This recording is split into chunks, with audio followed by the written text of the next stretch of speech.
All right, Shabbat Shalom, Shabbat Shalom.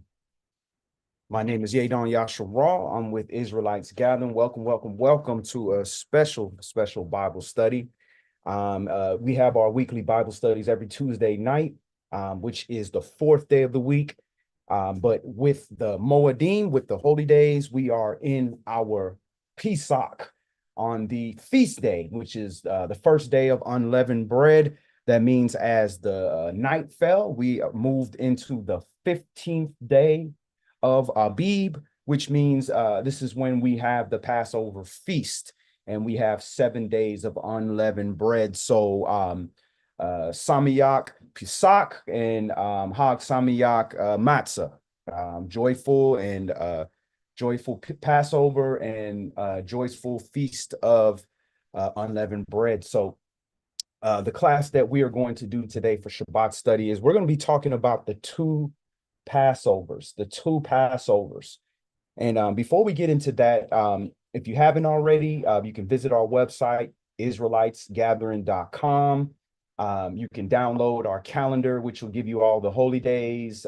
You can also access all of our studies, our writings, all of our materials, Bibles and study guides that we have of resources that you can use. So we had New Year on March 18th, which is a Tuesday night. And then we had the preparation day, which was earlier today, which was all day Tuesday during the day, which started Monday night last night. So that brings us today, Abib Day 15. And we're going to get into Passover and the historic two Passovers. But before we get into that, let's go ahead and open up and let's get into the law and let's look at the history behind Passover. So this is an open forum. So if you have any questions, comments, whether you agree or disagree, as long as we do it decently and in order, by all means, chime in. So we're going to go ahead and open up. Let's open up in Shemot, Exodus chapter 12. So we're going straight to the law, get right into it. And Shalom, brother Yafi Yahweh, good to see you, family. So we're going to go to the book of Exodus. All right, so let's pull it up. Get a new share. All right, so we're going to Shemot, Exodus, chapter 12. And Hag Pasak Samiyah, brother West, brother Kased, good to see you, family. I know you up late. I hope you enjoy the feast. I know you're a little further in it with us with the time zones. So we're in Exodus chapter 12.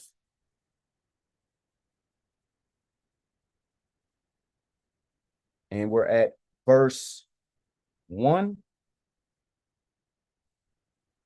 All right, so Exodus, Shemot, chapter 12, and verse 1. And Yahweh spake unto Moshe and Aaron in the land of Mizraim, saying, This month shall be unto you the beginning of months. It shall be the first month of the year to you. So off rip, Yah is saying, look, I don't care what everybody else is doing. This month is going to be the beginning of months for you, Israel. So this is your sign. I don't care how anybody else reckon it or what the power structure does for you. So it can be, let it be done on earth as it is in heaven. This is when I want you to start your month. So we understand that month is Abib, which is the spring. And how we know is because it gets into Passover. So verse 3, speak you unto all the congregation of Yasharal, saying, in the 10th day of this month, they shall take to them every man a lamb according to the house of their fathers, a lamb for a house. So on the 10th day of Abib, you take a lamb for sacrifice.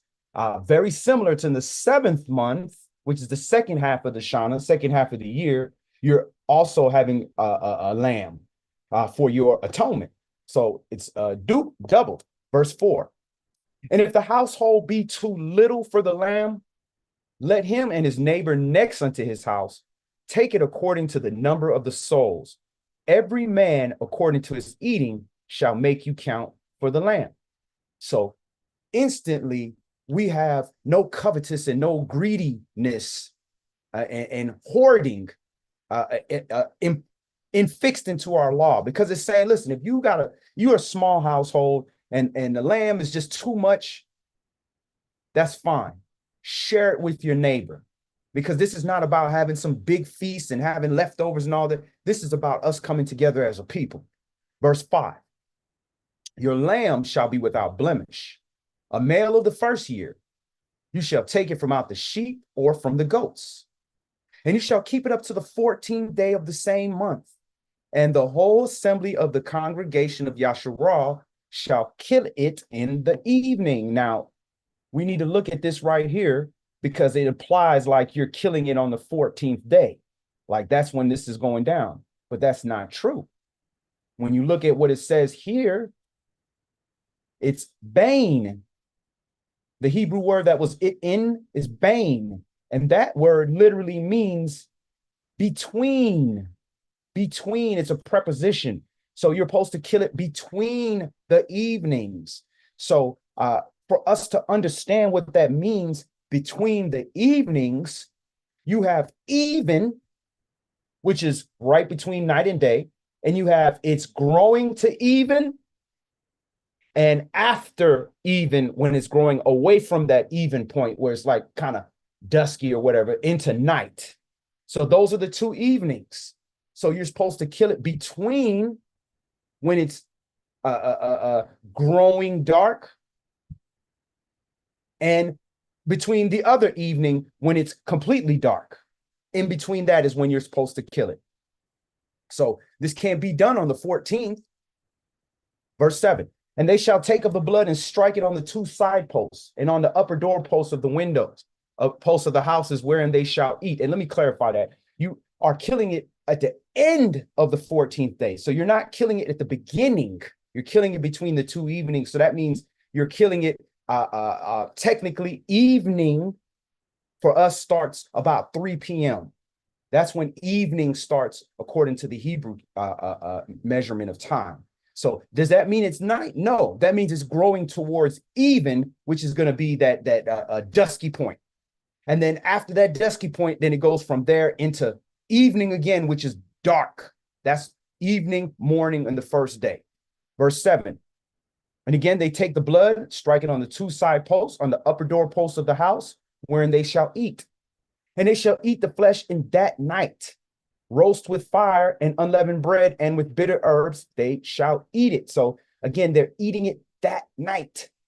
So if it's between evenings and it's the 14th, ending the 14th, and it's between those evenings of ending the 14th, beginning the 15th, and it says you shall eat it that night.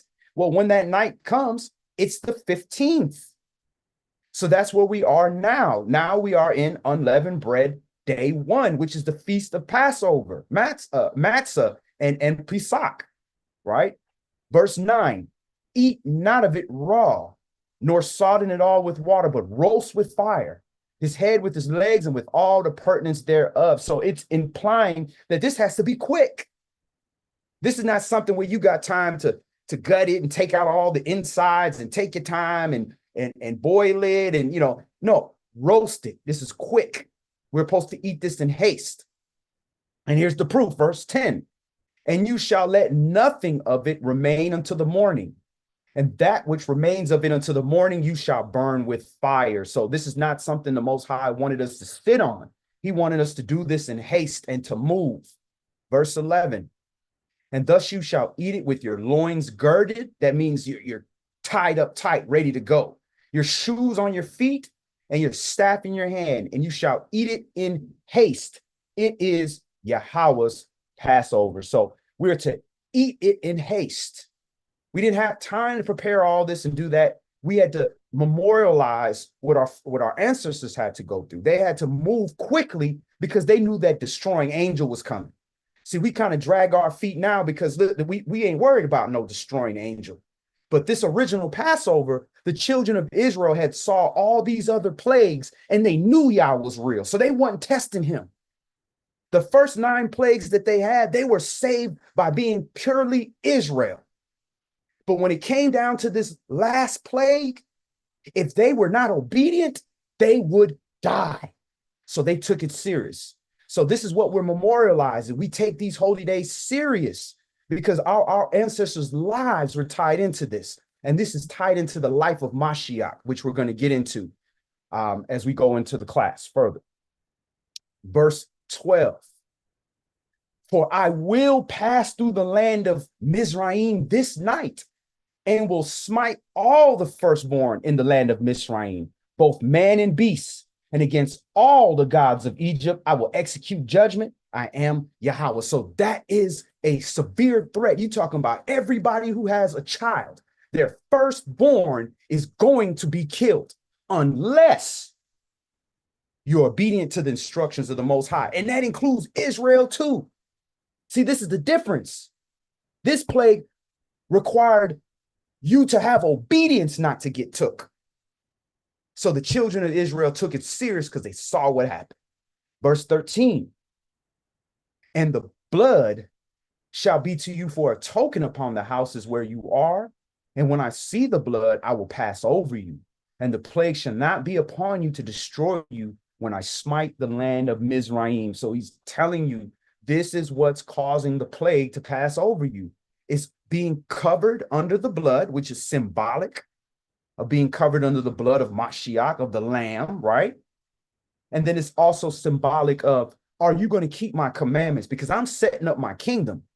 I'm giving you a chance, elders, as y'all coming out of Egypt. I'm giving you a chance, but are you going to follow my instructions? Because that disobedience will not be brought into the new kingdom. Verse 14.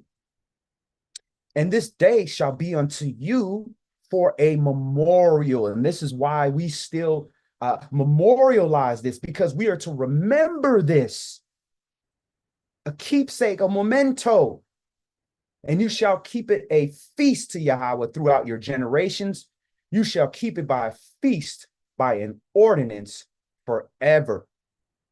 So here comes the commandments. 7 days shall you eat unleavened bread. From the first day, you should put away all leaven out of your houses. For whosoever eats leavened bread from the first day until the 7th day, that soul shall be cut off from Yasharal. So we memorialize this by removing all the yeast products, all the fermented type products that got yeast that cause it to rise and puff up, all the bread products and everything that uses that enriched flour and things of that nature. The law is to remove it from your house. You can't go put it in your garage or whatever. You have to remove it, get rid of it, because we are memorializing this. Now, is it all about getting rid of the leaven? No, the leaven is symbolic. The leaven symbolizes sin. So we're supposed to be focused on getting rid of all the sin that we have, all the things that we've been struggling throughout the previous year that we know is wrong. We're to work that out. Verse 16. And in the first day, there shall be a holy convocation. And in the 7th day, there shall be a holy convocation to you. No manner of work shall be done in them, except that which every man must eat, that only may be done of you. So this is different than the regular Shabbat. They're saying, listen, if you want to do the things that the work that requires for you to eat, they're saying this is a holy day. This is a celebration. This is a holiday. This is different than the Shabbat, which is a set apart day. This is the feast days, the celebration. Now, Shabbat is also a celebration, but it's extra separate. It's extra separate, so extra that no holy day, no other holy day will fall on your Shabbat. That's how sanctified it is. So no manner of work except for that which you may eat.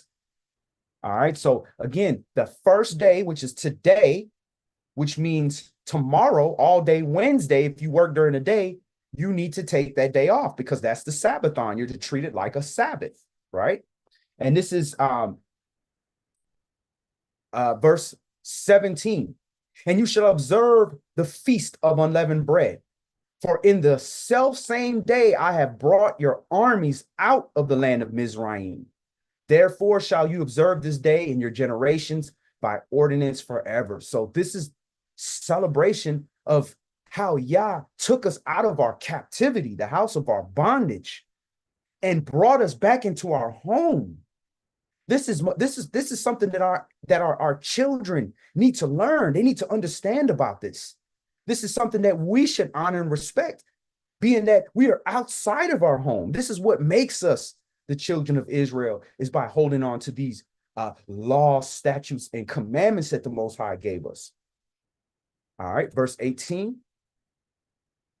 In the first month, on the 14th day of the month at even, you shall eat unleavened bread until the 21st day at the month at even. 7 days there should be no leaven found in your houses. For whosoever eats that which is leavened, even that soul shall be cut off from the congregation of Yasharal, whether he be a stranger or born in the land. You shall eat nothing leavened. In all your habitations shall you eat unleavened bread. Then Moshe called for all the elders of Yasharal and said unto them, draw out and take you a lamb according to your families, and kill the Passover. And you shall take a bunch of hyssop and dip it in the blood that's in the basin, and strike the lintel and the 2 side posts with the blood that's in the basin. And none of you shall go out at the door of his house until the morning, for Yahweh will pass through to smite the Egyptians. And when he sees the blood upon the lintel and on the 2 side posts, Yahweh will pass over the door and will not suffer the destroyer to come in unto your houses to smite you. And you shall observe this thing for an ordinance to you and to your sons forever. And it shall come to pass when you become to the land which Yahweh will give you, according to as he has promised, that you shall keep this service.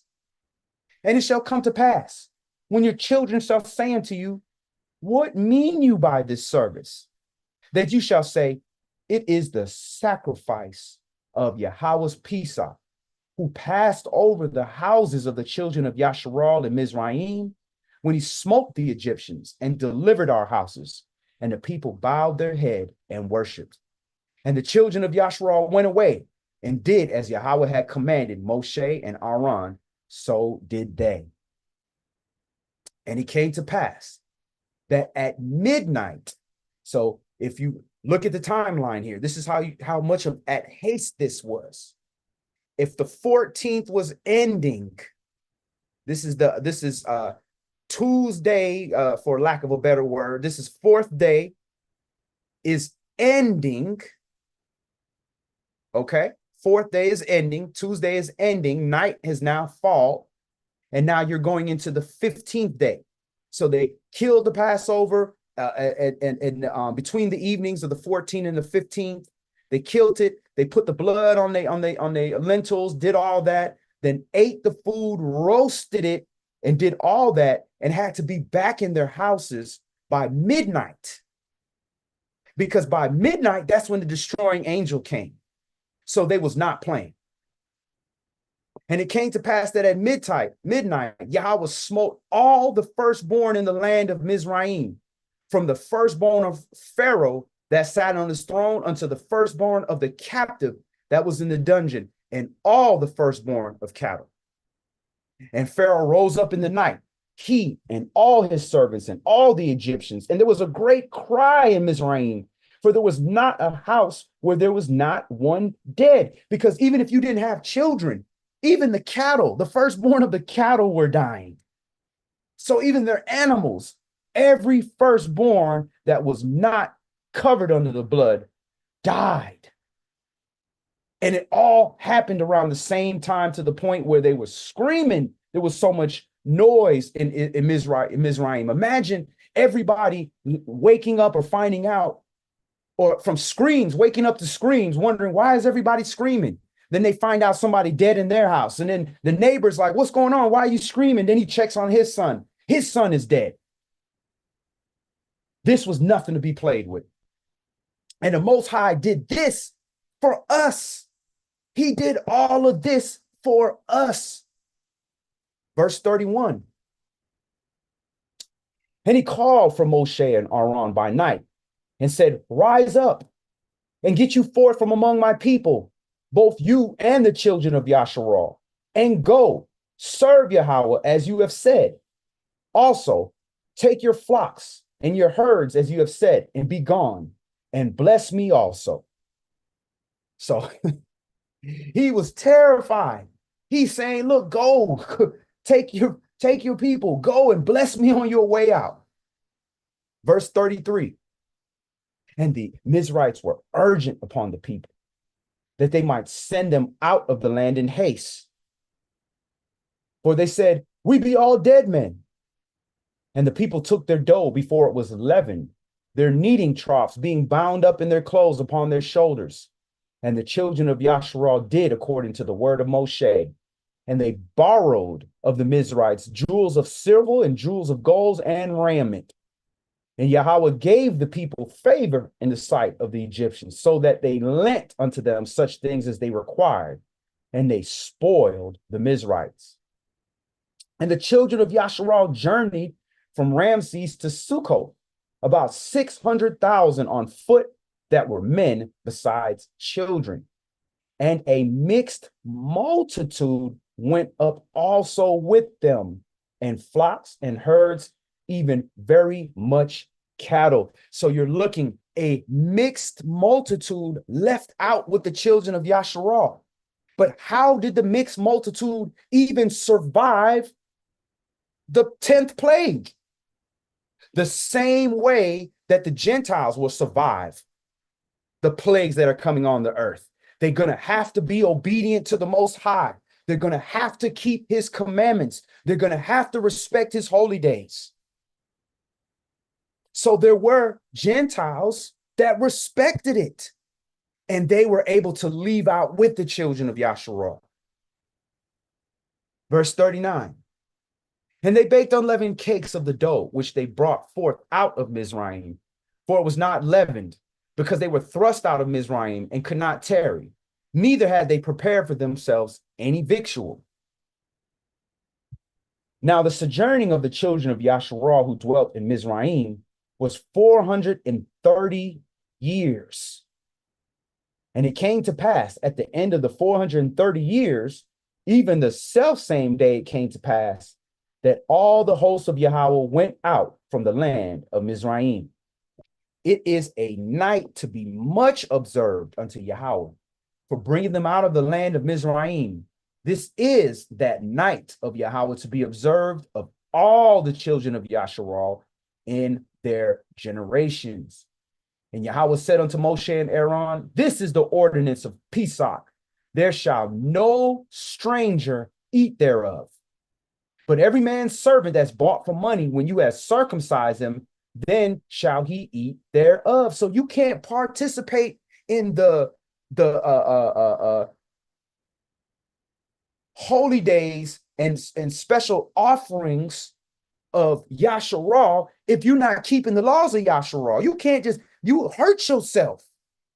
These are holy things that we're dealing with. This is why the Levites had to prepare the children of Israel to be able to do this. Moshe had to prepare the Levites. This is not something to be taken lightly when this is associated with the death angel. Look at what we just survived. It came right over Passover season. And we're going to see the same thing happen this season, like it happens every year. Verse 45, a foreigner and a hired servant shall not eat thereof. In one house shall it be eaten. You shall not carry forth aught of the flesh abroad out of the house, neither shall you break a bone thereof. All the assembly of Yasharal shall keep it. And when a stranger shall sojourn with you and will keep the Pesach to Yahweh, let all his males be circumcised, and let him come near and keep it. And he shall be as one that is born in the land, for no uncircumcised person shall eat thereof. One law shall be to him that is homeborn, and unto the stranger that sojourns among you. Thus did all the children of Yasharal, as Yahweh commanded Moshe and Aaron, so did they. And it came to pass the self same day that Yahweh did bring the children of Yasharah out of land of Mizraim by their armies. So hallelujah. So these are the laws pertaining to Pesach, right? And remember, the title of the class is the two Passovers. So we're going to look at the legal second Passover. All right. So let's go to Numbers, Bamidbar, Numbers chapter 9. And we're just going to read 6 through 14. And we're going to look at the legal second Passover that we're talking about.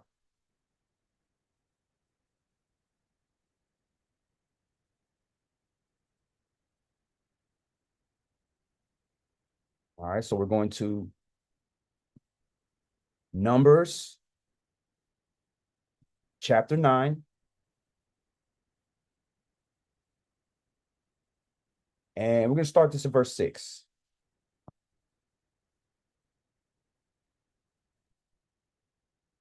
All right. And there were certain men who were defiled by the dead body of a man, that they could not keep the Pesach on that day. And it came before Moshe and before Aaron on that day. So this isn't somebody that just didn't take it serious, didn't prepare themselves, didn't set aside the day, didn't care, just missed it, forgot, whatever the case may be. These are people that's their job. They move dead bodies. You got to bury dead people, or if somebody died in their house and they had to remove them, technically they were unable to keep the Passover because they would be unclean by touching a dead body. So this was a pretty serious event to anybody who was a law keeper. The fact that you were unable to keep the Pesach. All right, verse 7. And what was the big thing about them not keeping the Pesach? Let's take a look. And those men said unto them, we are defiled by the dead body of a man. Wherefore are we kept back, that we may not offer an offering of Yahweh in his appointed season among the children of Yasharah. So they were concerned with the offering. They understood. They were concerned that I am defiled. I cannot keep the commandment. And furthermore, I can't make my first fruit offering. I can't make my unleavened bread free will offering. 3 times a year, all males must appear and they must make their offering. Verse 8, and Moshe said unto them, stand still, and I will hear what Yahweh will command concerning you. So this was important because these were brothers. These are heads of households. This affects your family. You the covering. This is what's supposed to protect your household. You think if your firstborn dies, you think that don't affect your wife? That's your wife's child. If you had the child with her, it's going to affect her. So that husband had to look at, how can I make sure that my family was covered to keep these plagues over us? And they didn't want to leave it to, well, I'm just not going to say nothing because, that's my job. They went to council. Verse 10. Verse 9. And Yahweh spake unto Moshe, saying, speak unto the children of Yasharah, saying, if any man of you or your posterity shall be unclean by reason of a dead body, or be in a journey afar off, yet he shall keep the Pesach unto Yahweh. So if somebody had to take a long journey and was not able to get back in time, or they're unclean by reason of a dead body, he shall still keep the Pesach. Verse 11. The 14th day of the second month between evenings, they shall keep it and eat it with unleavened bread and bitter herbs. So there you have it.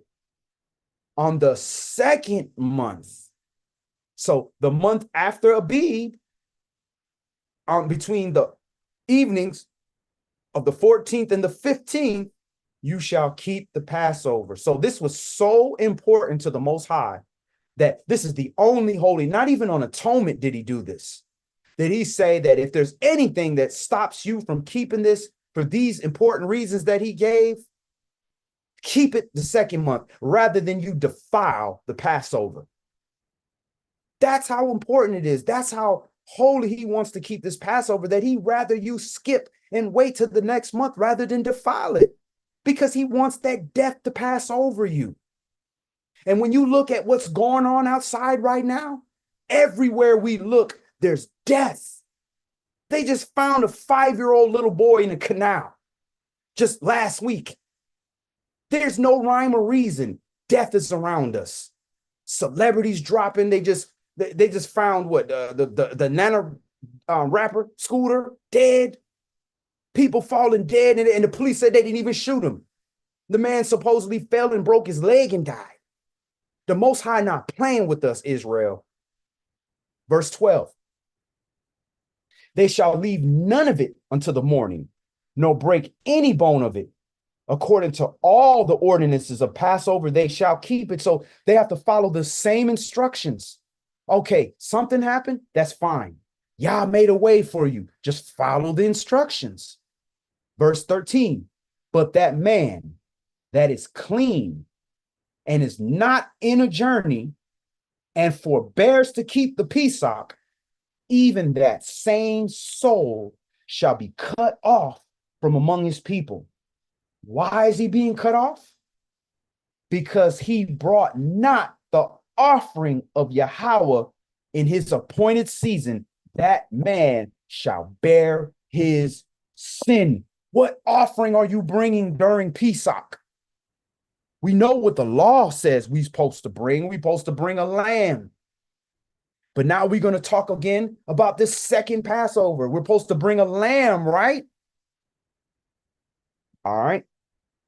Verse 14, and if a stranger shall sojourn among you and will keep the Pesach unto Yahweh according to the ordinance of the Passover, and according to the manner thereof, so shall he do. You shall have one ordinance, both for the stranger and for him that was born in the land. So this is pertaining to our people, our land, and the stranger that's sojourning with us. All right. So again, why was it so important to bring that Passover offering? All right. 2 reasons. Let's go to Deuteronomy 16. Deuteronomy 16 and 16. This is why it was so important. Verse 16, 3 times in a year shall all your males appear before Yahweh your Elohim in the place which he shall choose, in the feast of unleavened bread, so that's today, and in the feast of weeks, which is Pentecost, and in the feast of tabernacles, which is Sukkah. And they shall not appear before Yahweh empty. Every man shall give as he is able, according to the blessing of Yahweh, your Elohim, which he has given you. So for this harvest that comes around this season, you're supposed to be able to offer to the Most High, according to how he's blessed you 3 times in a year. So in Numbers, the brothers is like, man, we can't make this offering. We don't want to be cursed. We want to be like Abel. Abel wanted to give the best of his first fruits unto the Most High, because look, you blessed me. So they did the right thing. They went to the leadership, Moshe. They went to the priest. They found out what they needed to do, because they understood that they needed to make this offering 3 times in a year. So this first one, how are you going to get to the second and third if you hadn't done the first one? That's why he said, listen, if you didn't do the first one, we're unable to go on and do the second one. So let's get into this spiritual second Passover. So let's go to 1 Corinthians chapter 5.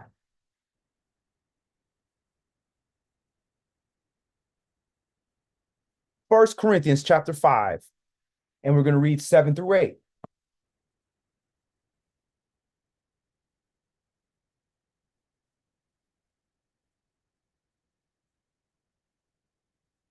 All right, we're 1 Corinthians chapter 5 and verse 7. Purge out therefore the old leaven, that you may be a new lump, as you are unleavened. So now Saul is putting some better understanding into what this getting rid of this leaven is. It's so that you may be a new lump. Because remember, a little bit of leaven leavens up the whole lump, right? Verse 6, your glorying is not good. Know you not that a little leaven leavens the whole lump? So that little bit of sin that you holding on to, that little bit of, I don't want to change because I'm getting away with it, that is enough to leaven the whole lump. That will make you unclean, unable to offer to the Most High. So he's saying, listen, this is what your focus is. Get rid of that sin in you that you're aware of, at least what you're aware of. There's things we don't even know.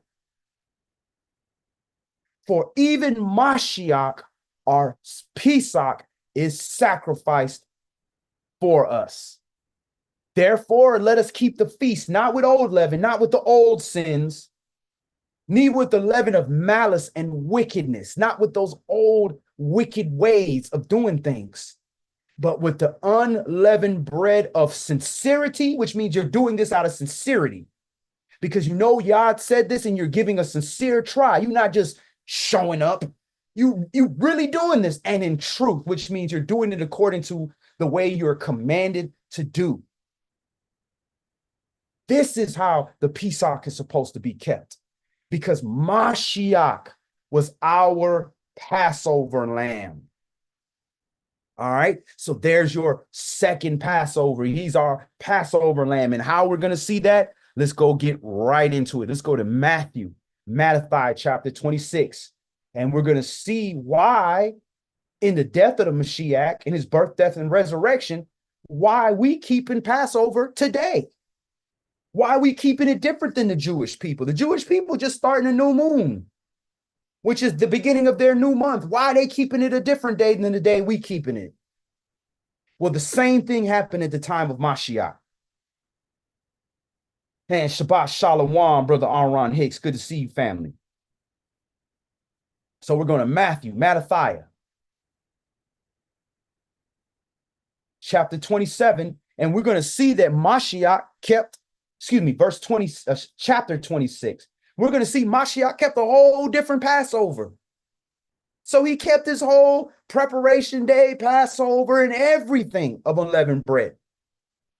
Before the Jewish people were, before the Edomites were even doing anything, Herod and his crew, before they were doing anything, he kept it. So who do you think kept it right? You think the Son of the Most High, the Word in flesh, kept it right? The light of man that lights up every man that comes in this world? Or the Jewish Sanhedrin that's telling you point blank, we ain't never been in captivity. That don't sound like an Israelite to me, talking about you ain't never been in captivity. So let's see how he kept it. Matthew chapter 26, and we're going to start that at verse 1. And Shabbat Shalom, says Sharita. Good to see you. And it came to pass, when Yahushua had finished all these sayings, he said unto his disciples, you know that after 2 days is the feast of Passover, and the Son of Man is betrayed to be crucified. Then assembled them together the chief priests and the scribes and the elders of the people unto the palace of the high priest, who was called Caiaphas, and consulted that they might take Yahushua by subtlety and kill him. But they said, not on the feast day, lest there be an uproar among the people. So at this point, Mashiach says 2 days is Passover. All right.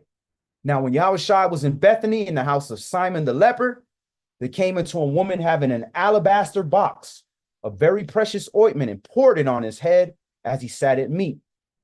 But when his disciples saw it, they had indignation, saying, to what purpose is this waste? For this ointment might have been sold for much and given to the poor. And see, this is why it says don't be too wicked and don't be too over righteous, because sometimes you could be so over righteous that you missing the miracle that's about to happen. Verse 10, when Yahushua understood it, he said unto them, why trouble you this woman? For she has wrought a good work upon me. For you have the poor always with you, but me you have not always. So you're going to have plenty of time to do good deeds for the poor. But when you have the word, Mashiach, the holy day, that take precedence, unless this is a life or death situation. That takes precedence, because if it's just feeding somebody, they're going to be hungry the next day. Now, if they about to starve to death, use common sense. Save a life. Verse 12. For in that she has poured this ointment on my body, she did it for my burial. Yes, I say unto you, wheresoever this good news shall be preached in the whole world, there shall also this, that this woman has done, be told for a memorial of her. And that's what we're doing right now. We're reading this on the Pesach for a memorial of her. Then one of the 12, called Yahudas Iscariot, went unto the chief priests and said unto them, what will you give me? And I will deliver him unto you. And they covenanted with him for 30 pieces of silver. And from that time, he sought opportunity to betray him. All right. So now the first day of the Feast of Unleavened Bread, the disciples came to Yahushua saying unto him, where will you that we prepare to eat the Pesach? So this is the preparation day. This is the 14th. This is the evening. So this is between evenings. So it's getting ready to turn into the 15th. And now this is preparation. And he said, go into a city such a man and say unto him, the master says, my time is at hand. I will keep the Pesach at your house with my disciples. So he's letting you know he's going to keep Passover. Not, hey, I'm going to go keep my Last Supper. No, it ain't no Last Supper. It's Passover. He's telling you in red writing, he's going to keep Passover. So how is he going to keep Passover before everybody else? Let's find out. Verse 19. And the disciples did as Yahushua had appointed them, and they made ready the Passover. So they killed the Passover lamb like they were supposed to. Now, when the even was come, he sat down with the 12. So now you have the new day. The 15th has come. And he's sitting down to eat, just like according to the commandments. And as they did eat, he said, yes, I say unto you that one of you shall betray me. So he is eating on the true 15th of Abib. This is not the 15th of Abib for the Jewish calendar, which is a lunar calendar. It's not, they haven't had the 15th yet. That's why they're talking about killing this man, because it's not the feast day. And they were exceedingly sorrowful, and began every one of them to say unto them, Adonai, is it I?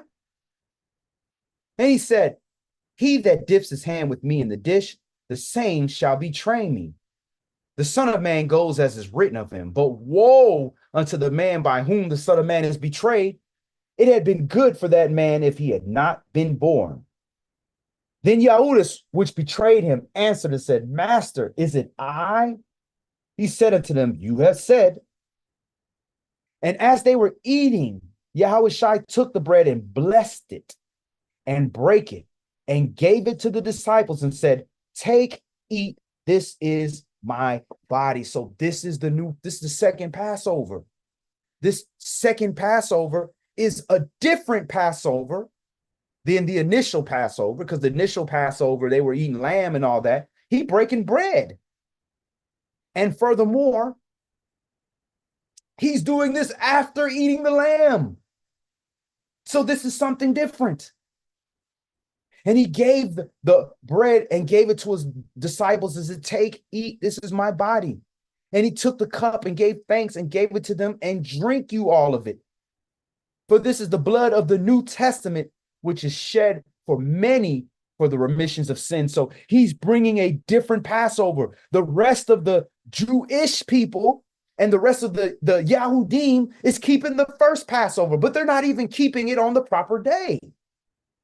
They're keeping it according to tradition at this point now, because we are no longer controlling our land. We are occupied by the Greeks and the Romans, and we have an Edomite king. So if we have Edomite king and our and the people that are patrolling our streets, that are controlling us, are Romans. Who do you think is in control of the ministry?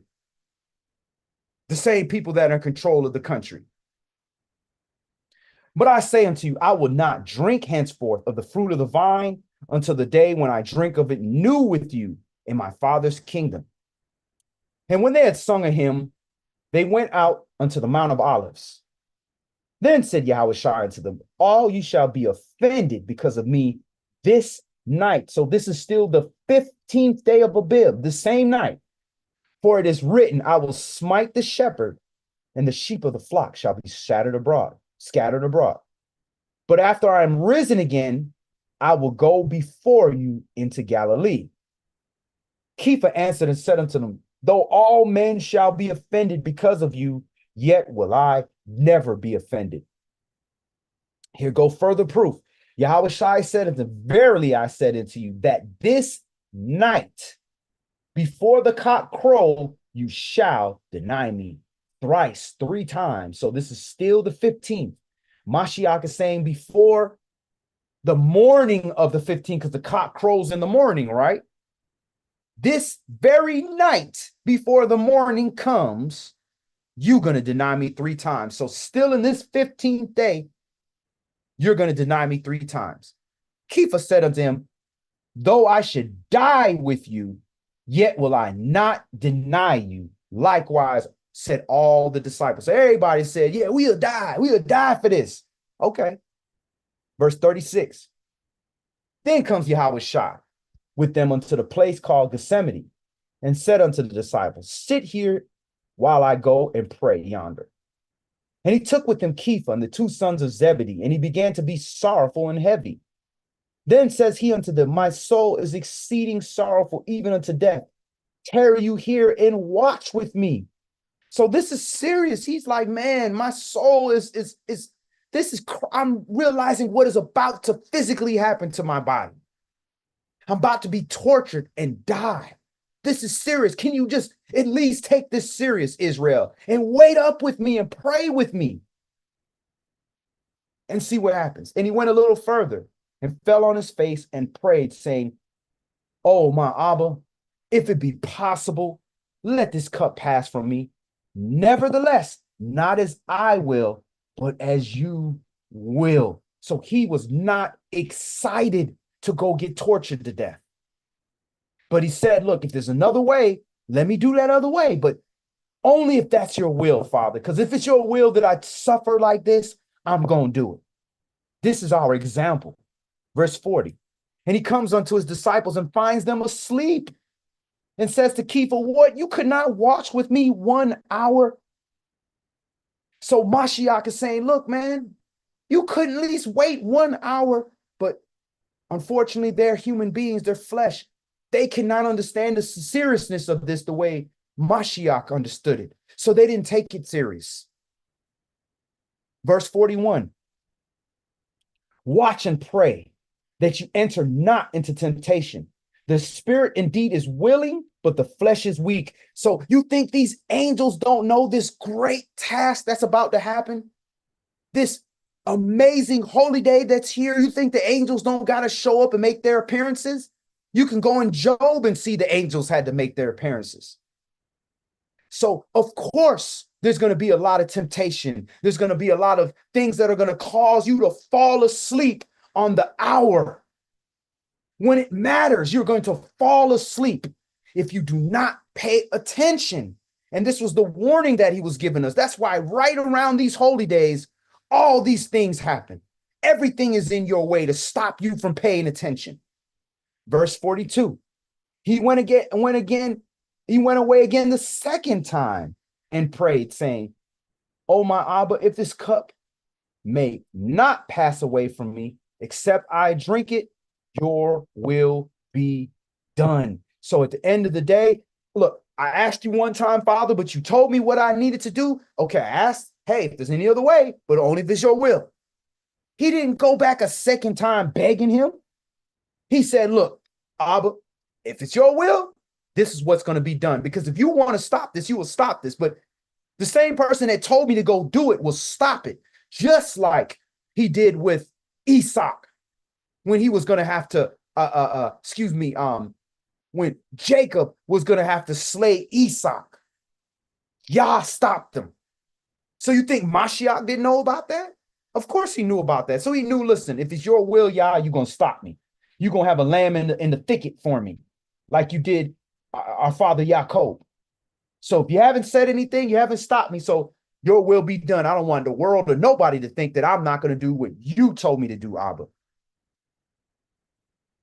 And he came and found them asleep again, for their eyes were heavy. They could not understand the magnitude of what was happening. They couldn't. Their heart was in it. Their flesh was willing. I mean, the spirit was willing indeed. It wanted to, but the flesh is weak. It is what it is. And he came and found them again asleep, for their eyes were heavy. And he left them and went away again and prayed the third time, saying the same words. Then come he to his disciples and said unto them, sleep on now and take your rest. Behold, the hour is at hand, and the Son of Man is betrayed into the hand of sinners. So at the time when I needed you to pray with me, that time is past. It's over. I wanted you here, but this is my walk. It's gone. Now it's time for me to go. Rise, let us be going. Behold, he is at hand that does betray me. And while he was yet spake, lo, Yahudas, one of the 12, came, and with him a great multitude with swords and staves from the chief priests and elders of the people. So his own people is running up on him, not the Greeks, his own people. Now he that betrayed him gave them a sign, saying, whomsoever I shall kiss, that same is he, hold him fast. And forthwith he came to Yahushua and said, hail, master, and kissed him. And Yahushua said unto him, friend, wherefore are you come? Then came they and laid hands on Yahushua and took him. And behold, one of them which were with Yahushua stretched out his hand and drew his sword and struck a servant of the high priest and smote off his ear. Then said Yahushua unto him, put up again your sword into its place, for all that they that take the sword shall perish with the sword. Furthermore, an eye for an eye, a tooth for a tooth, right? You don't want to get your ear cut off for something that has to be done.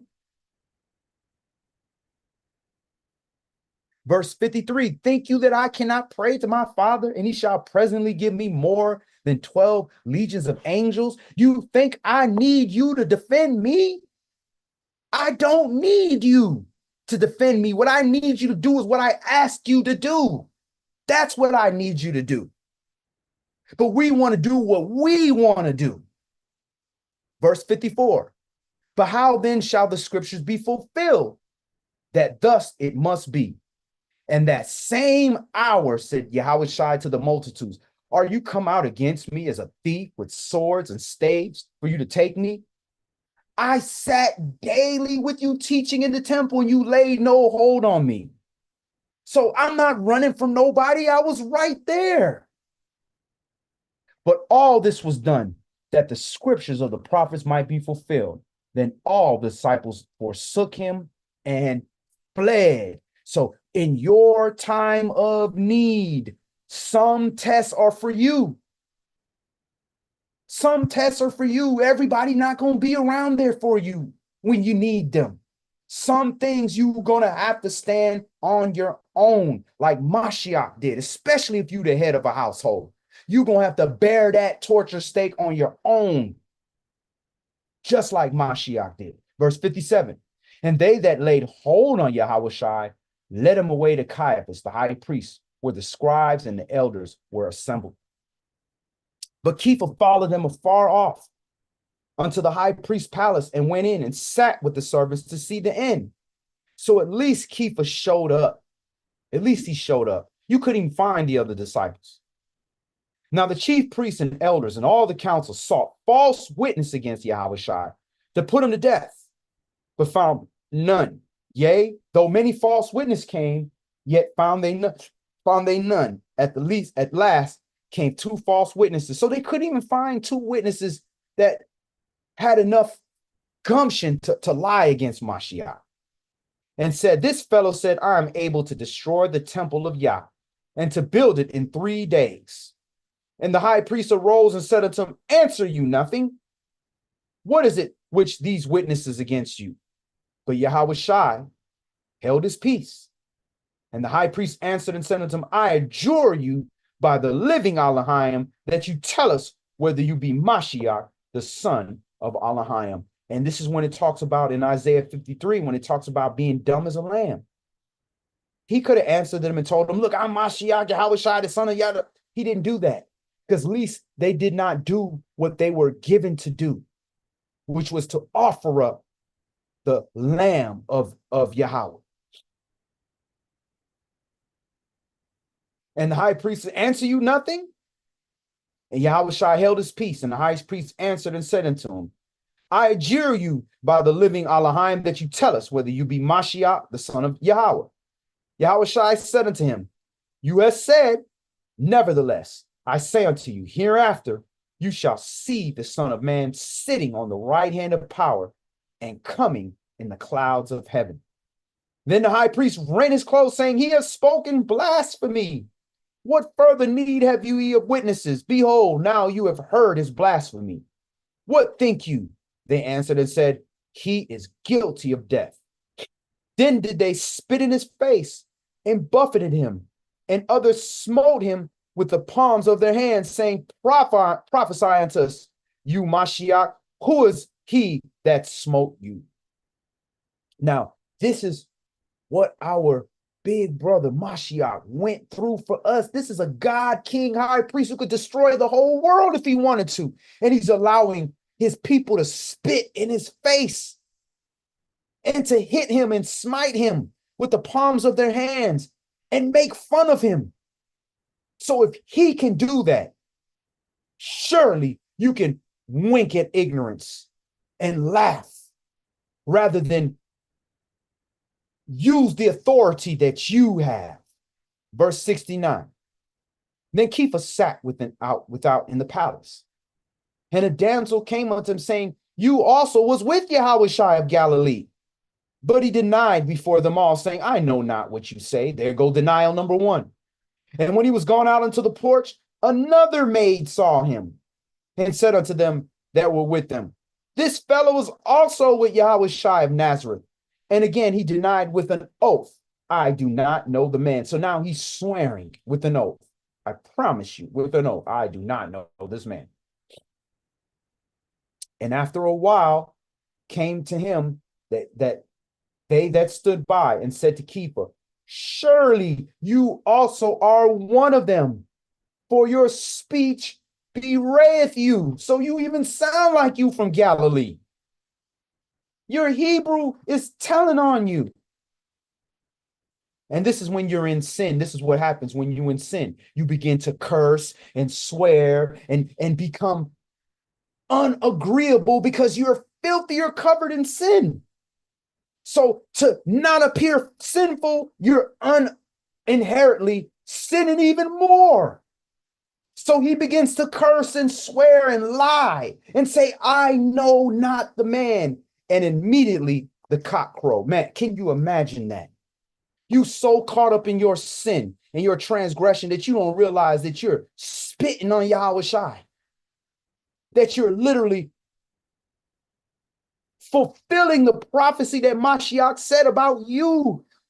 Mashiach is the word, and there's proverbs, and there's good proverbs, and there's bad proverbs. And the minute you realize you fulfilled the bad proverb, oh my goodness.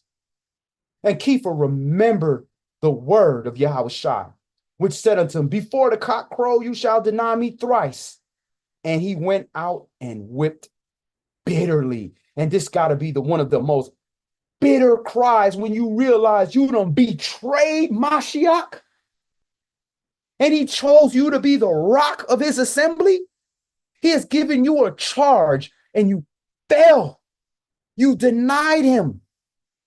Now everybody want to say, I would have never have done that. But you denied him right now as we speak, and ain't no threat of death to you. Every time we choose to say we're not going to keep the commandment because we cool, because we ain't got to kill no animal and a man died for us, we responsible for Mashiach's death. And we were born with responsibility. And we're going to read that next. So he wept bitterly. Let's not be too hard on Kepha, because this was, man, they was about to they're torturing, they beating this man to death, spitting on him, doing all kind of things. How many of you would raise your hand? I would pray. I wouldn't tell you I would. I'm gonna be honest. I can't tell you I would. I think I would, because I think the best of me, but I pray that if Yah has me to stand up for Mashiach and his word, and my life has to be given for it, that he gives me the spirit to do so. I pray that he does. But I also pray that it's not his will, that he chooses that. But if that's his will, that's his will. I don't want that will. But if that's his will, so be it.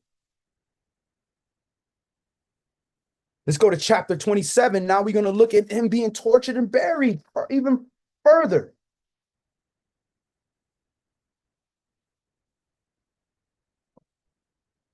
All right, so we're going to Matthew chapter 27. And we're going to start this at verse 1. All right, so this is the night of the 15th still, right? The 15th, where he had Passover, right?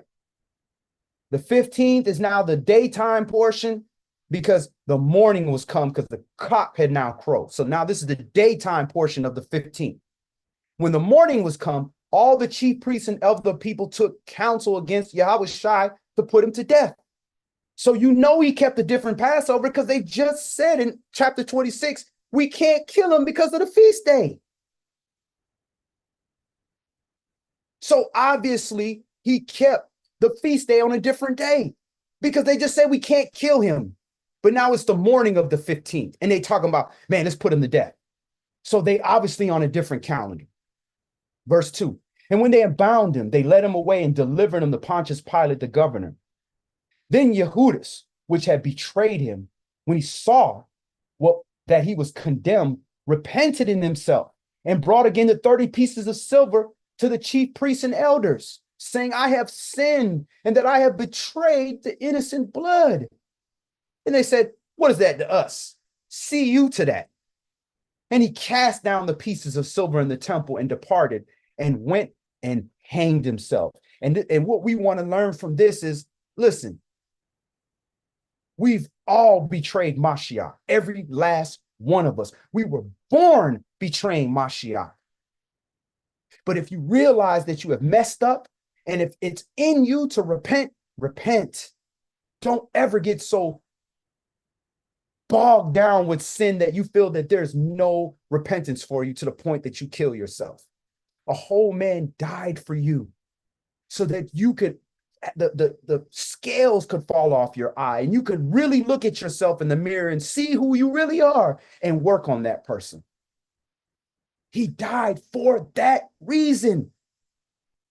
So unfortunately, if Yah puts them hooks in your jaw and says, nah, I'm not letting you repent, ain't no way around it.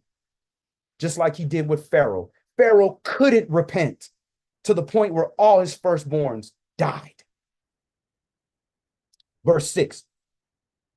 And the chief priest took the silver pieces and said, it is not lawful for to put them into the treasury, because it's the price of blood. So that's how you recognize Pharisees. Pharisees, they ain't concerned with righteousness, but they want to appear righteous. We can't, everybody know that this is blood money, so I don't want to look unrighteous. So nah, put that over there. So we not have nothing to do with it. Well, what about killing a man? You don't think that that's unrighteous? Nah, not the Pharisees.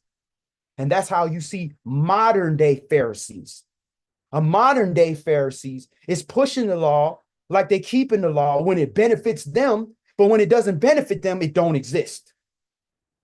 But if you try to do the same thing, oh, they trying to put a rock pile over you.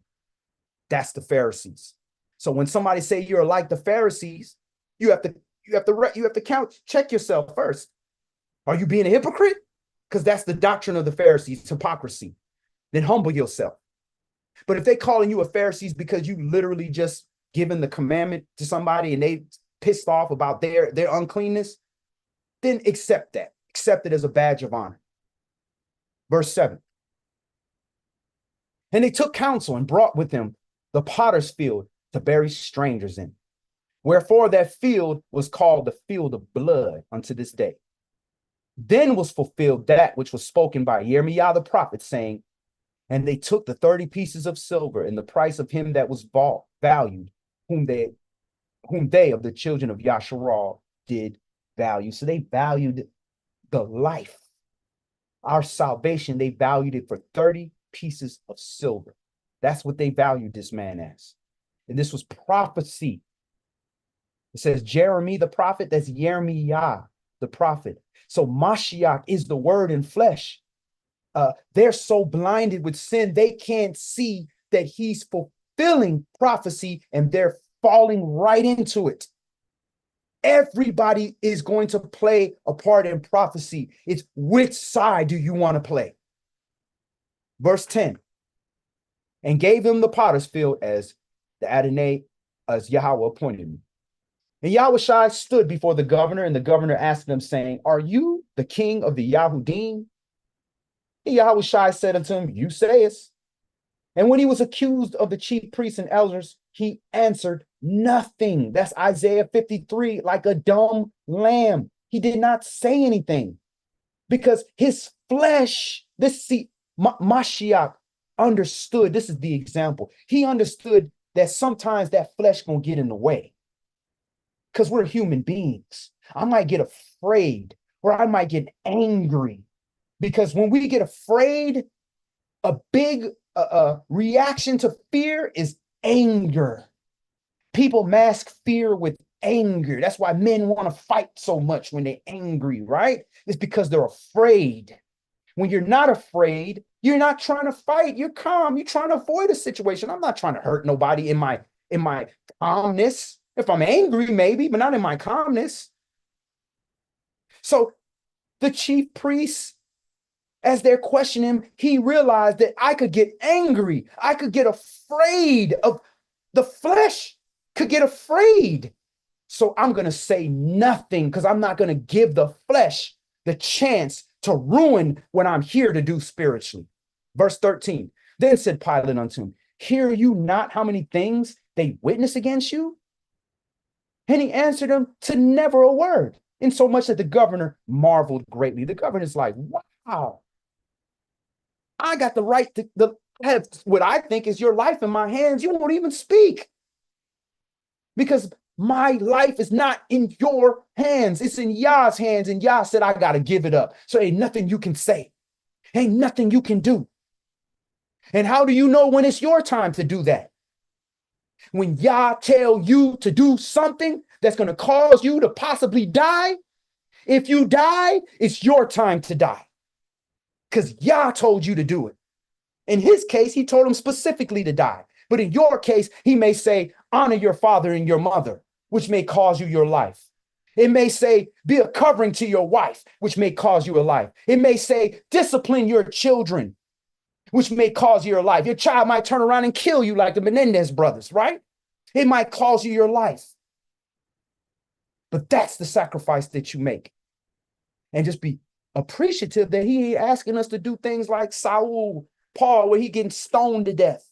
And the rest of these disciples, that the apostles that were hung upside down and beheaded and crushed and all kinds of, just be thankful. He just asking you to control the flesh.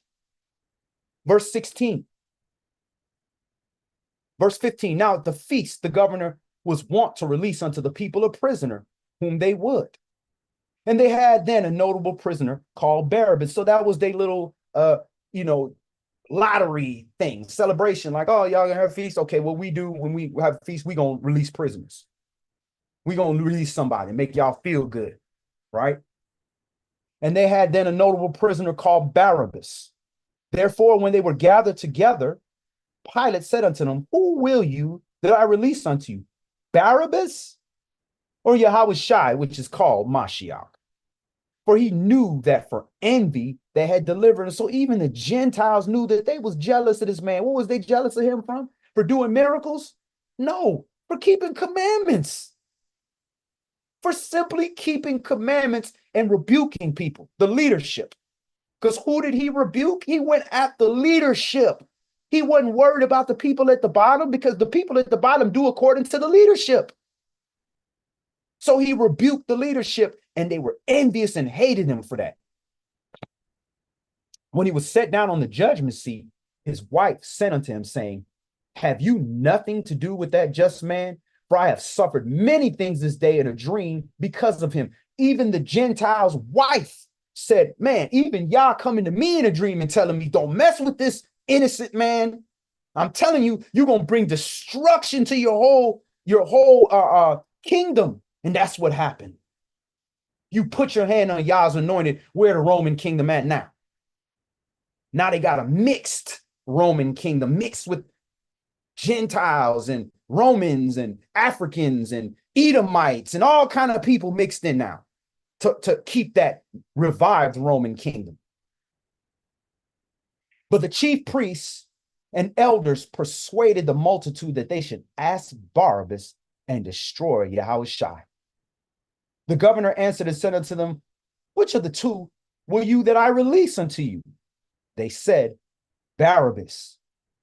Pilate said unto them, what shall I do then with Yahushua, which is called Mashiach? They all said unto him, let him be impaled. And the governor said, why? What evil has he done? But they cried out the more, saying, impale him, let him be tortured. When Pilate saw that he could prevail nothing, but that rather a tumult was made, he took water and washed his hands before the multitude, saying, I am innocent of the blood of this just person. See you to it. All right. So this is what the human thinks. The human mind thinks that I don't want nothing to do with this. This is my power to do good, but I don't want to do good. I'm going to let somebody else take the blame for doing this because I don't want to do it. I just don't want to be blamed for it. Well, guess what? When you know to do good and don't, that's sin unto you. So his house and their nation suffered greatly for this. Because you could have changed history, but that wasn't profit. That wasn't what you was created to do. So you did exactly what you did. Yah create things for certain purposes. He create certain people for certain purposes. Just like he created Pharaoh so he could show his might. He created Pilate, this Roman Gentile, so that he could show his might.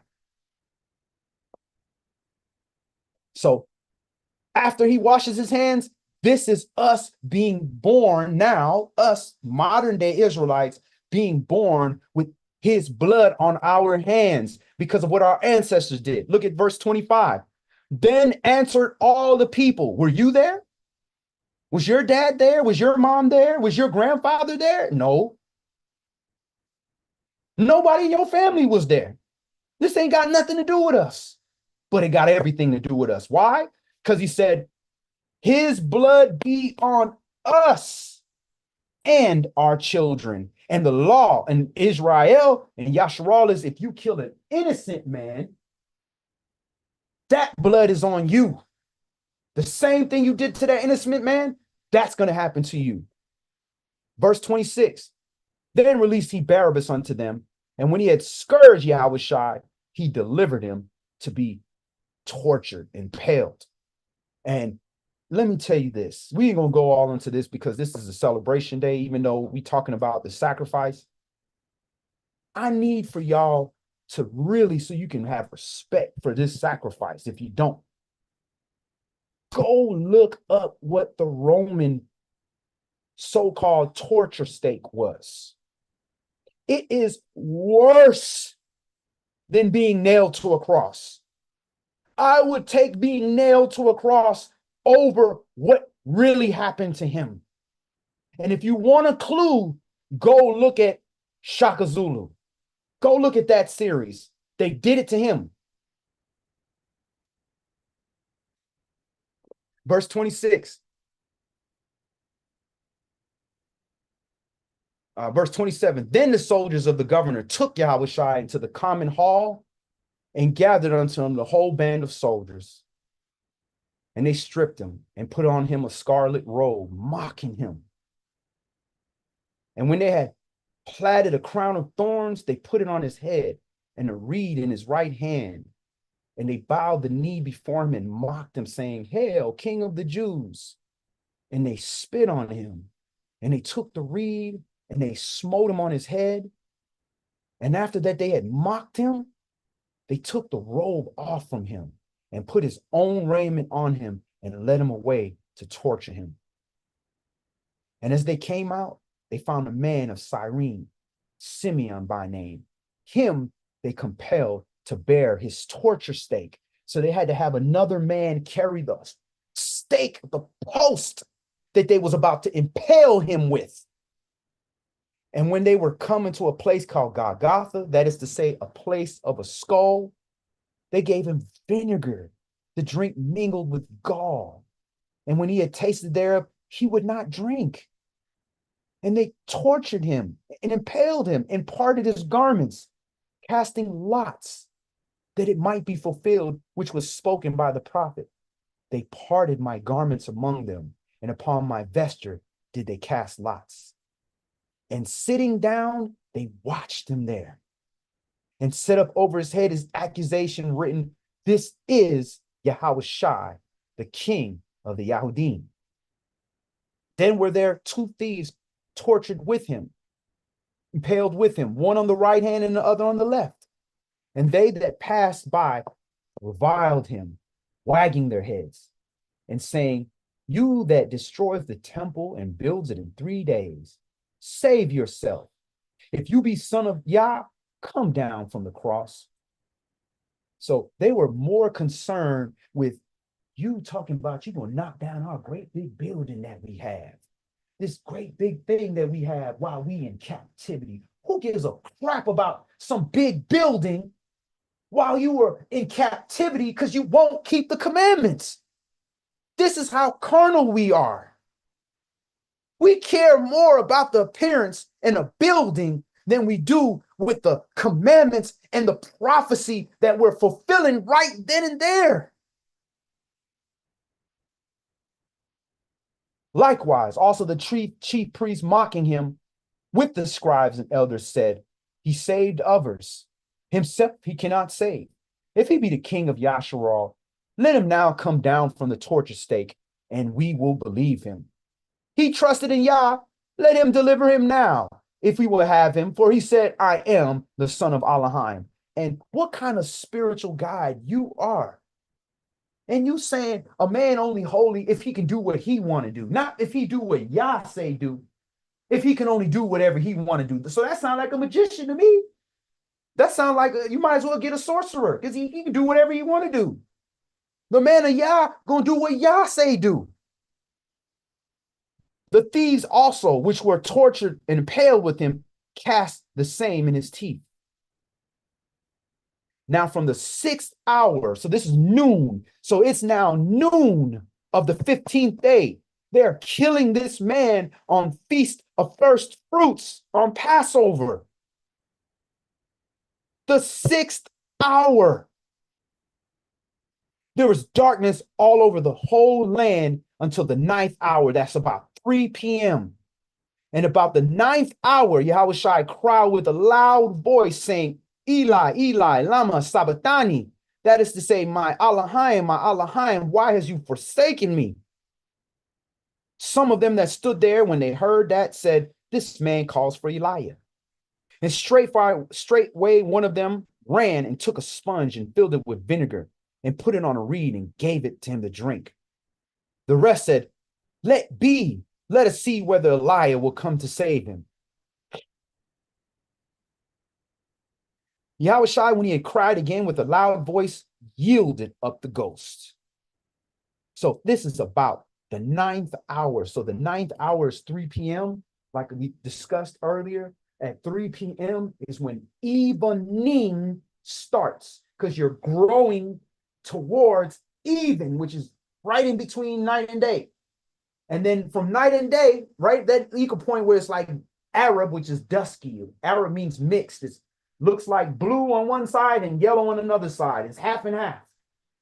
Once you cross over that, you're crossing over evening. You're growing away from the even into night. So why is that significant? Because if we go back to what we read in Exodus chapter 12 on the uh, ninth hour, if we go into Jubilees 49, this is the time where you kill the Passover lamb. Literally at evening is when you kill the Passover lamb and prepare the Passover lamb for preparation till that nightfall comes. So the same time they were killing Mashiach on the real Passover is the same time in Israel they were killing the Passover lambs for sacrifice. And they couldn't see this. You can't see, you just killed the Passover lamb while you're killing the literal Passover lambs. He was a sign to Israel. This is a sign. He's doing it on Yah's day, but being lawful on their day, the day when they're supposed to kill it.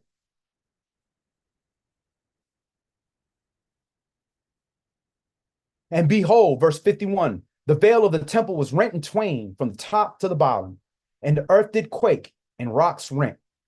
And the graves were opened, and many bodies of the saints which slept arose and came out of the graves after his resurrection, and went into the holy city and appeared unto many.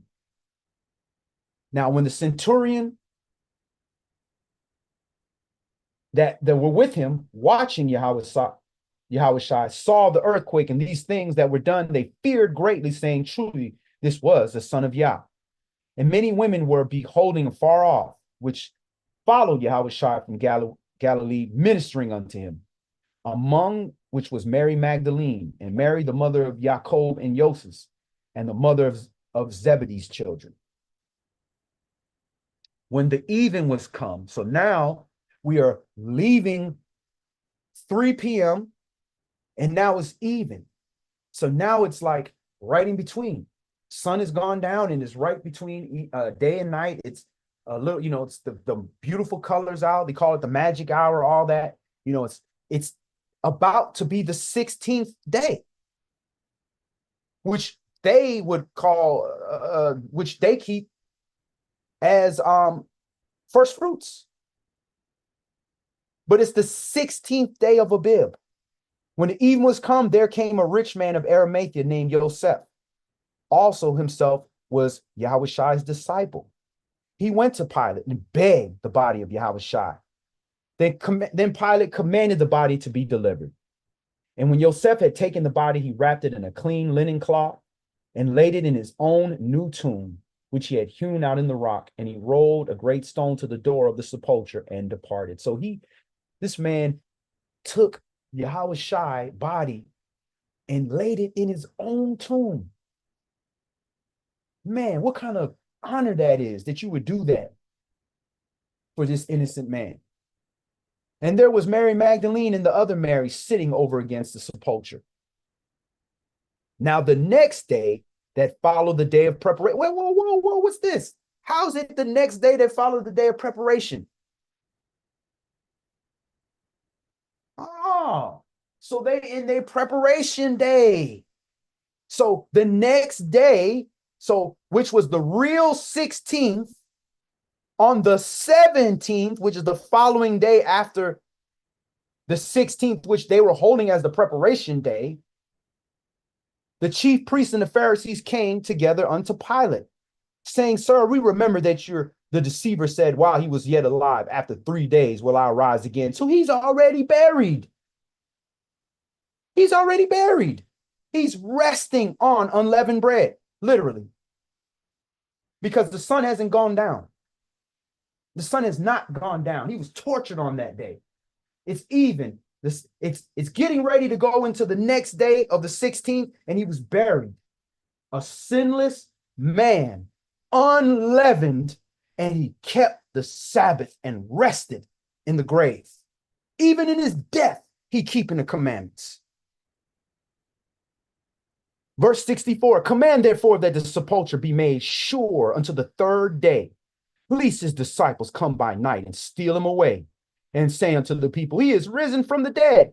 So the last error shall be worse than the first. Pilate said unto them, you have a watch, go your way. Make it as sure as you can. So they went and made the sepulchre sure, sealing with a stone and setting a watch. All right, so let's go to the conclusion. Let's go to the resurrection. Chapter 28, Matthew chapter 28 and verse 1. In the end of the Sabbath. So now it's the Sabbath day. It's the end of the Sabbath day. As it began to dawn towards the first day of the week. So let's do the countdown here. All right. This is when Mashiach was seen risen from the grave. If Passover was Tuesday night, right? Tuesday morning, he was already taken, and the cock crowed 3 times for Kepha. It's still Tuesday, the real 15th, right? Tuesday morning. He was buried before that night came. So that would make Wednesday night or Wednesday daytime. He was on the torture stake, right? It's the same Tuesday night, Wednesday daytime torture stake. He was buried before that night. That means he would have laid in the grave the whole Wednesday night. So Wednesday night is night 1. Wednesday night is night 1.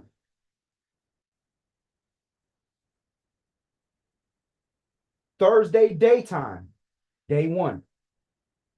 Thursday night, night 2.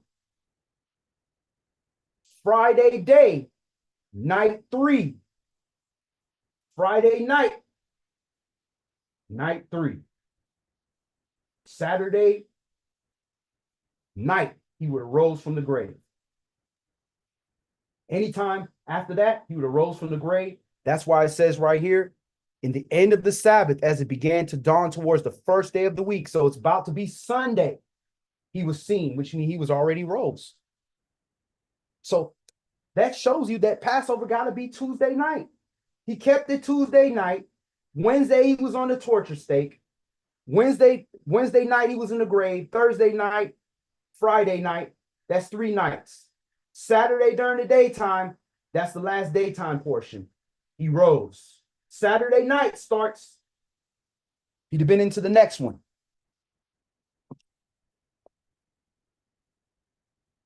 All right, so here we go. In the end of the Shabbat, as it began to dawn towards the first day of the week, came Mary Magdalene and the other Mary to see the sepulchre. And behold, there was a great earthquake, for the angel of Yahweh descended from the heaven and came and rolled back the stone from the door and sat upon it. His countenance was like lightning, and his raiment white as snow. And for fear of him, the keepers did shake and became as dead men. And the angel answered and said unto the woman, Fear not you, for I know that you seek Yahweh Shai, which was crucified. He is not here, for he is risen. And he said, Come, see the place where the Adonai lay, and go quickly and tell his disciples that he is risen from the dead. And behold, he goes before you into Galilee.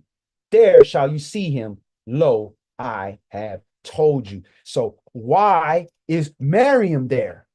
Why is she there? Where are the disciples? Why are they not there? Sometimes you can have more belief out of a woman than you had from the actual priest. That's who he showed himself first to, the women. Because what happened to all the men? Where were they? Gone. But the women was there. And they went to tell his disciples, Behold, and they departed quickly from the sepulchre with fear and great joy, and did run to bring his disciples word. And as they went to tell his disciples, behold, Yahweh Shai met them, saying, All hail. And they came and held him by the feet and worshipped him.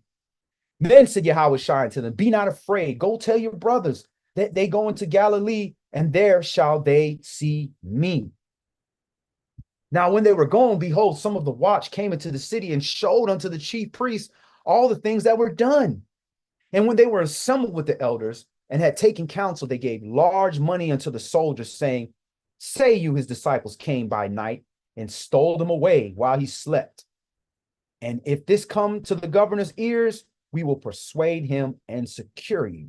So they took the money and did as they were taught. And this saying is commonly reported among the Yahudim unto this day.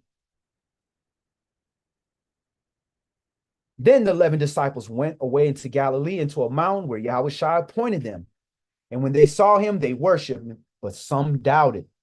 And Yahushua came and spake unto them, all power is given unto me in heaven and in earth. Go you therefore and teach all nations. So now he has set up his assembly. It's not just about Israel no more. Before it was go not to the lost, go not to the Gentiles, go only to the lost sheep of the house of Israel. Now he's saying, go you to all nations.